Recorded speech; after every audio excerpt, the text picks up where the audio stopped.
हे मात बजानी जी शुचि वीणा, वह ज्योति जगा मेरे उर में। जिससे सेवक बनकर तेरा निर्भय विचरू भूमंडल में। कर दूर अज्ञान अंधेरे को, नव ज्योति जगा दूं जन जन में। हे मात प्रदान करो शक्ति, जिससे अविराम बढ़ूं पथ में। मेरे ही आत्मस्वरूप दिव्यात्माओं, जंतर मंतर पर तकरीबन 4 वर्ष तक सैनिक बैठे रहे, 1 रैंक 1 पेंशन के लिए। मैं जब उधर गया तो मेरे मन में एक ख्याल आया कि देश की सुरक्षा करने वाले लोग 4 साल से यहां बैठे हैं। मैंने पीएमओ से आरटीआई में सूचना मांगी। मुझे आश्चर्य हुआ कि सूचना से ये पता चला कि पीएमओ यानी प्रधानमंत्री कार्यालय को तो ये पता ही नहीं कि कोई सैनिक यहां बैठे हुए हैं। तो वो सूचना लेकर मैं उन सैनिकों के पास गया। उन्होंने कहा, रोज तो स्वामी जी मीडिया पे, रोज टीवी पे रोज खबरें आ रही है। जब देश के सैनिकों की ये हालत है तो आम नागरिक की क्या हालत होगी, अंदाज लगा लीजिए आप। आज हम बात करेंगे सूचना के अधिकार की। ये सूचना का अधिकार क्या है और कैसे हमें मिला। 1968 बैच की आईएएस श्रीमती अरुणा राय, 7 साल तक उन्होंने आईएएस की नौकरी की और 75 में रिजाइन कर दिया उन्होंने। और राजस्थान के देवडूंगरी तहसील भीम जिला राजसमंद में एक घास की टापरी में जाकर ये यात्रा शुरू की। जब वो गांव में जाके बैठी तो लोग तरह तरह की बातें करते कि ये कौन महिला आ गई, कोई ठग तो नहीं है। सफेद साड़ी में बिल्कुल सिंपल थी। काफी दिनों तक बैठी रही, कोई नहीं आया उनके पास। उन्होंने अपना दिमाग लगाया कि भाई कैसे काम चलेगा, शुरुआत कैसे करें। तो उन्होंने कुछ लोगों से जाके बात की, ऐसे गरीब गुरबे लोगों से, कि भाई अगर आप लोगों को कोई मदद चाहिए तो मुझे बताना, किसी ने आपकी ज़मीन पे कोई कब्जा कर रखा हो या कोई बात हो।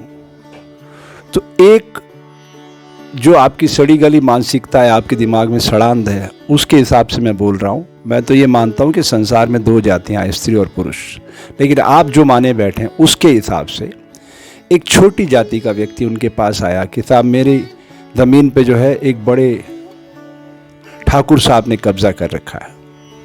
तो बोले कागज लाओ। कागज दिखाया उसने। उस कागज के आधार पर 7/12 पर उन्होंने एक आवेदन प्रस्तुत किया नायब तहसीलदार के यहाँ, कोई जवाब नहीं। उस नायब तहसीलदार से फिर तहसीलदार के यहाँ, कोई जवाब नहीं। तहसीलदार से एसडीएम के यहाँ, कोई जवाब नहीं। वो सारी प्रति अपने पास सुरक्षित रखती गई। वो ज़माना फोटोकॉपी का था, ये आज का ज़माना नहीं था ऑनलाइन वाला। पुरानी बात कर रहा हूँ, 2005 में ये कानून आ गया था, लेकिन उसके पहले जो यात्रा हुई वो बता रहा हूँ आपको। तो सारी कॉपियां इकट्ठी करती रही और फिर जब कलेक्टर के पास गई, चूंकि आईएएस तो 15 लाख बच्चों की भीड़ को चीर के निकलता है, उसने कहा ये ड्राफ्टिंग किसने किया है मैडम। तो उन्होंने कहा कि ये मैंने ही किया है। बोले आप ये कर ही नहीं सकती ड्राफ्टिंग। मतलब जो आवेदन था उससे समझ गए कि किसी पढ़े लिखे व्यक्ति का आवेदन है। तो उन्होंने फिर जो अपना परिचय दिया तो वो उठ के खड़े हो गए। उन्होंने फिर तत्काल फ़ोन किया एसडीएम को कि मेरे को 24 घंटे के अंदर ये रिपोर्ट करके दो कि क्या हुआ। और जैसे ही नीचे तक चैनल गया तो पटवारी उस ठाकुर साहब के पास गया, बोले कि जल्दी से आप ज़मीन छोड़ दो, नहीं तो आपको जेल जाना पड़ सकता है। और जैसे ही उस गरीब भाई की ज़मीन छूटी, पूरे इलाके में तूफान आ गया और दीदी का ये कारवां चल निकला।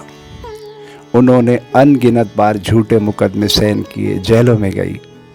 एक आईएएस रही महिला, सारी सुविधाएं छोड़कर आपके लिए क्या लाई आपको पता नहीं है।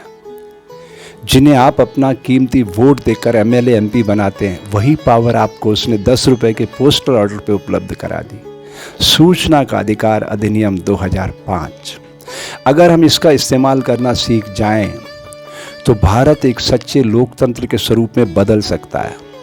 आप 10 रुपए के पोस्टल ऑर्डर के साथ राष्ट्रपति कार्यालय को लिखिए कि राष्ट्रपति की तनख्वाह कितनी है, ये कितने इलाके में रहते हैं, कितनी ड्यूटी पे यहाँ लोग लगे हुए हैं, उनको कितनी तनख्वाह जाती, सब आपके घर पे सूचना आएगी। चाहे प्रधानमंत्री कार्यालय हो, राष्ट्रपति कार्यालय हो, कोई कार्यालय हो, यात्रा कैसे शुरू करना होगी? सबसे पहले लोक सूचना अधिकारी, मान लो आपकी कोई प्रॉब्लम है आपके इलाके की, लोक सूचना अधिकारी, मान लो आपको तहसील कार्यालय से सूचना लेना है, तो लोक सूचना अधिकारी तहसील कार्यालय उस गांव का नाम और अपना एड्रेस, बिल्कुल सिंपल है, 10 रुपए के पोस्टल ऑर्डर के साथ। वो आपको 30 दिन में सूचना नहीं देता तो 250 रुपये रोज की पेनल्टी है उसके ऊपर, 25,000 रुपये उसके खाते से, उसकी तनख्वाह में से कटते हैं लोक सूचना अधिकारी के, समझिए। फिर प्रथम अपील होती है, मान लो तहसीलदार को दिया, वो नहीं मिला, एसडीएम को करो, वो नहीं तो फिर आप राज्य सूचना आयोग के पास जा सकते हैं, और राज्य सूचना आयोग भी नहीं सुनता तो फिर आप केंद्रीय सूचना आयोग के पास जा सकते हैं। लेकिन ये जो सरकारें होती है ना, पता है आपको, 30% से अधिक पद रिक्त हैं सूचना आयोग में। ये नहीं चाहती है कि अंदर की बातें आए। अगर आप प्रधानमंत्री कार्यालय को लिखो कि प्रधानमंत्री जी का रोज का खर्च कितना है, कितने लोग ड्यूटी पे, सब रिकॉर्ड आपको आएगा। आपको जनतंत्र का मालिक बनाया सिर्फ एक महिला ने, और उन गरीब किसानों के साथ मिलके एक किसान मजदूर शक्ति संगठन बनाया उन्होंने। उनको रेमन मैग्सेसे से पुरस्कार मिला फिलीपाइन से, दुनिया का सबसे बड़ा पुरस्कार समाज सेवा के लिए, सूचना अधिकार के तहत। तो इस सूचना के अधिकार का इस्तेमाल करना सीखिए, क्योंकि आपके द्वारा चुने गए जनप्रतिनिधि, उनके पता नहीं, मुझे नहीं पता उनके ज्ञात स्रोत क्या है, 5 सालों में वो करोड़ों रुपए से खेलने लग जाते हैं। लाख, 1.5 लाख, 2 लाख रुपए तनख्वाह पाने वालों के पास ये अरबों रुपया कहाँ से आता है? इनके अज्ञात स्रोत क्या हैं? थोड़ी मेहनत करो भारत को सच्चे लोकतंत्र में तब्दील करने के लिए।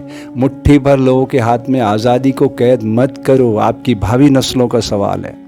इस गौतम अडानी के बारे में वित्त मंत्रालय से पूछो कि बैंकों का कितना डिफॉल्टर है, ये कितना इसको राइट ऑफ किया गया है। न खाऊंगा न खाने दूंगा, ये बात सुनने में बहुत अच्छी लगती है।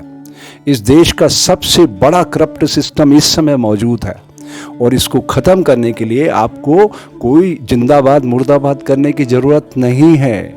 अपने अपने क्षेत्र से सूचना के अधिकार का बेहतर इस्तेमाल करो। गूगल पे सर्च करो, सूचना का अधिकार अधिनियम 2005, कैसे आवेदन किया जाता है, कैसे अपील की जाती है, कैसे राज्य सूचना आयोग में पहुंचा जाता है, कैसे केंद्र सूचना आयोग में पहुंचा जाता है, कैसे न्यायालय में पहुंचा जाता है। थोड़ी मेहनत करो इस देश को बचाने के लिए, आपकी भावी नस्लों का सवाल है। ठीक है, तो मैं उम्मीद करता हूं कि आप लोग सूचना के अधिकार अधिनियम 2005 का बेहतर इस्तेमाल करना सीखेंगे। हड़कंप मच जाएगा पूरे देश के अंदर अगर हर संसदीय क्षेत्र से एक व्यक्ति सूचना के अधिकार का खड़ा कर दें आप, तो आप सारे पूरे सिस्टम को ठीक कर सकते हैं। मैं किसी व्यक्ति का विरोधी नहीं हूं। आज नरेंद्र को हटा दोगे, कल दूसरा आएगा, वो भी इसी करप्ट सिस्टम का हिस्सा होगा। हमें सिस्टम को बदलना है, आदमी बदलने से कुछ नहीं होगा। इस करप्ट सिस्टम को बदलोगे तो एक स्वस्थ लोकतंत्र आकार लेगा, और जो हमारा पैसा है अथक परिश्रम से कमाया हुआ, उस समाज की बेहतरी पर खर्च होगा। ये कहते हैं ना हम फ्री में दे रहे हैं, कोई किसी को फ्री नहीं दे रहा है। भिखमंगा भी टैक्स दे रहा है, वो भी कोई चीज खरीदता तो उसके ऊपर जीएसटी लगा हुआ है। अब तो शौचालय में जाओ, वो जो आप अपने शरीर से विजातीय द्रव्य बाहर कर रहे हो उस पर भी जीएसटी लगा हुआ है। कोई चीज फ्री नहीं है। आप समझिए, देश का प्रत्येक नागरिक जिम्मेदार भूमिका में आ चुका है।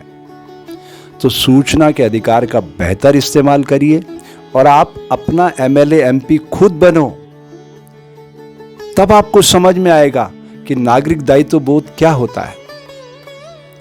अगर मैं गुंडा हूं, मैं एक अपराधी हूं, तो मेरे जैसे लाखों लोगों के वोट से चुना गया जनप्रतिनिधि मुझसे लाखों गुना बड़ा गुंडा होगा कि नहीं? बताइए आप।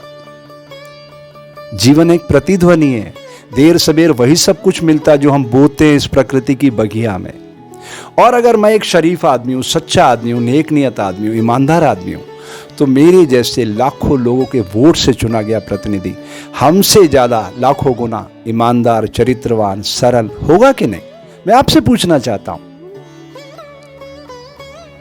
तो प्रकृति बोए बीज के अनुसार फल देती है।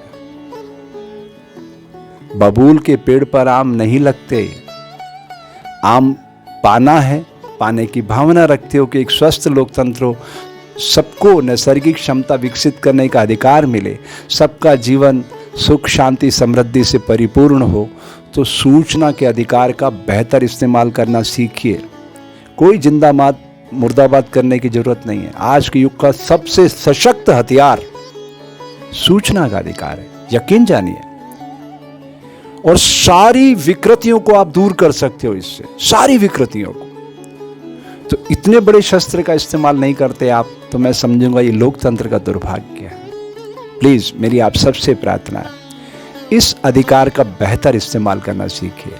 धन्यवाद। जय हिंद, जय भारत।